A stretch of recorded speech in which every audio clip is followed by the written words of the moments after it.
இப்போ வந்து வெந்தயக்கீரை நட போகிறோங்க. இது முதலையே நேற்று நைட்டே வந்து ஊற வச்சுட்டேன் வெந்தயத்தை. கீரைகளை ஈஸியாக வந்து வளரக்கூடியது, ரொம்ப சீக்கிரம் வளரக்கூடியது இந்த வெந்தயக்கீரை மட்டும்தான். இது வந்து இந்த செடியை வந்து கொஞ்சம் நல்லா வளர்ந்த பின்னாடி அதை காய வச்சு அதெல்லாம் கஸ்தூரி மேத்தின்றது. நம்ம வந்து வெந்தயக்கீரை நடலாம்.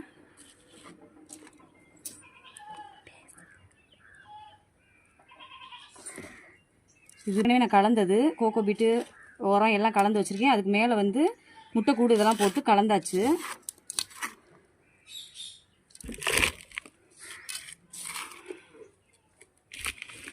கொஞ்சம் நல்லா மண் வந்து பொது பொதுன்னு இருக்கணும். இப்படி இந்த மாதிரி இருந்தால் உதிரி உதிரியாக இருந்தால் தான் கீரை வந்து கொஞ்சம் நல்லா வளரும். மண்ணை ரெடி பண்ணியாச்சு கீரை போடுறதுக்கு. மண் வந்து கொஞ்சம் நல்லா உதிரி உதிரியாக இருந்தால் தான் கீரை வந்து நல்லா வளரும். இல்லைன்னா வேர் வந்து அப்படியே இறுகி அழுகி போயிடும்.